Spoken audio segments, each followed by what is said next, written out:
Students and pupils have been home and will remain here for the next 6 months.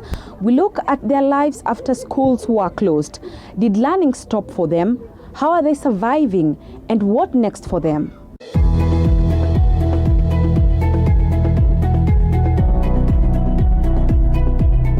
Kusoma ni tricky, inabidi uende library. Kuenda library pia maybe mama anakataa, anakushuku since wewe ni msichana. Such is life for most learners in the country and has been the case since March 15th, 2020, after the Kenyan government abruptly closed schools in response to COVID-19, disrupting nearly 18 million learners across the country. In Kibra constituency, Nairobi County, we meet Helen Akinyi, a Standard 8 candidate in one of the primary schools within Kibra. Helen spends the better part of her days washing clothes or cleaning the utensils or even cleaning the house. This has been her routine since the closure of schools. She rarely gets time with her books, and when she does, she walks for about 3 kilometers to her school, where she uses one of the classrooms to do her personal studies. She says learning from home has proved to be difficult. Learning at home is so hard because the noises of children outside, the loud music. Studying at home is so hard. So sometimes I come here to school, study for at least 1 hour, and then go back home. Her mother says Helen is worried about repeating a class in the coming year and more worried about her grades. She has had to have some important and inspiring conversations with her daughter, who at some point was becoming stubborn and unmanageable. Mtoto analia shule kila wakati, hata ukimpea hata kitu afanya analia tu shule. Juu amependa shule. Sasa huwa mimi namtuliza tu nyumbani. Kaa tu kwa nyumba mama siku zitafika. Juu sasa hapa kwa nyumba alikuwa na stress. Stress sana ndio imeongezeka. Sasa mimi namtuliza tu corona iko, usiende shule, hakuna shule bado. When schools reopening was pushed to 2021, Helen opted to use her time to go through her old notes. Online learning for her is a challenge. She says her strongest subjects include mathematics, social studies, and English. Her dream is to get at least 400 marks in the national exam. Many children have the problems of studying at home. So we'd like the government to help us learn. We set to find out what life is like for other learners in the area. And in our pursuit, we find these children crowded in one corner of the veranda just outside their house. This is their new classroom, or so is it. They have made a jiko from an old tin, which they use to make lunch.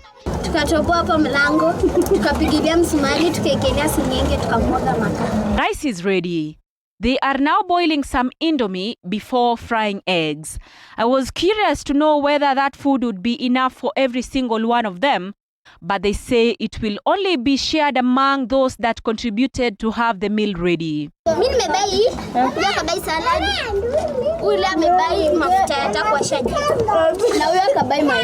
1 kilometer from here, we find Mark Nyaema. Nyaema is a Form 4 candidate at Etana Secondary School in Nyamira County. He is now a barber. His father used the wall to his house to set up this small room. Nikamuuliza Kenya anahitaji. Kaniambia kile kiko karibu ndio atafanyia. So nilikuwa na mashine ya welding, niko na mashine ya kinyozi, na niko na computer hii yake alikuwa anacheza nayo games. So na niko na kaukuta pale. Ilibidi tu ukuta tu utilize.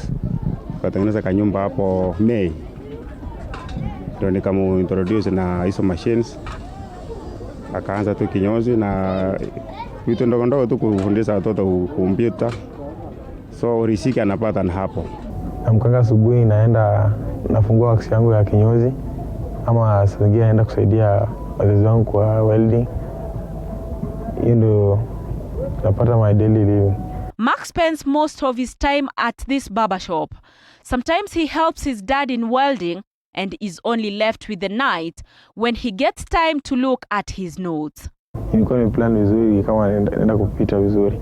Sasa hii ile wametukatizia shule sasa imepunguza ile morality yangu ya kuenda kupasa.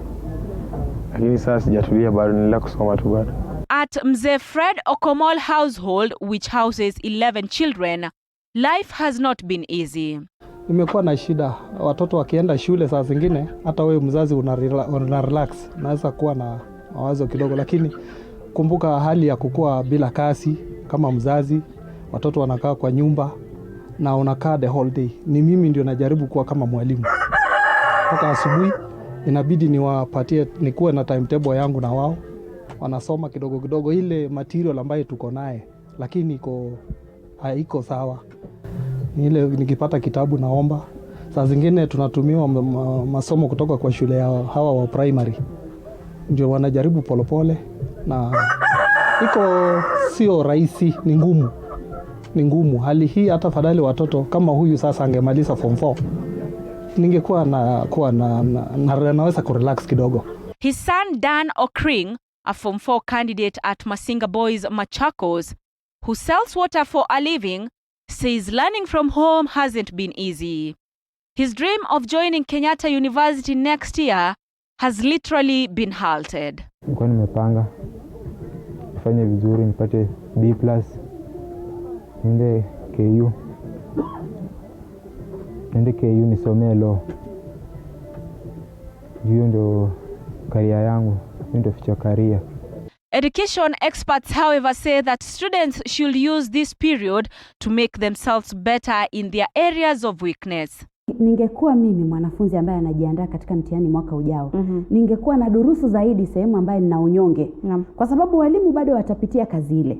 Sasa ile kazi sikupatie shaka sana, usiwe na tatizo sana kwa kusema labda siwezi kudurusu sehemu ambazo mwalimu hajafanya nini, hajafikia. Durusu sehemu ambazo una unyonge ama una udhaifu, zingatia sehemu hizo sana kwa undani. Ili wakati ambapo tutakuwa tunarudi shuleni, utakuwa tayari umebobea katika kazi ile na upo tayari kuendelea na silabasi yako. Pia ni nafasi bora kwa mwanafunzi ambaye yupo kidato cha 4 kujiandaa katika mitihani ya kimaisha. Kwa sababu baada ya 2021 huyu ni mwanafunzi ambaye atakuwa akiingia chuo kikuu katika shahada yake, kufanya shahada yake. Ni wakati bora sasa hivi. Tuna watoto ambao hawajui kazi za nyumbani. Kabisa. Ni wakati bora kwa wazazi kukaa na watoto wao, kuwajulisha, we say family values, societal values. Ukiwazungumzia hawa watoto hawajui hata sheria mbalimbali katika katiba. Ni wakati bora sana kuwafunza watoto wetu mambo kama haya.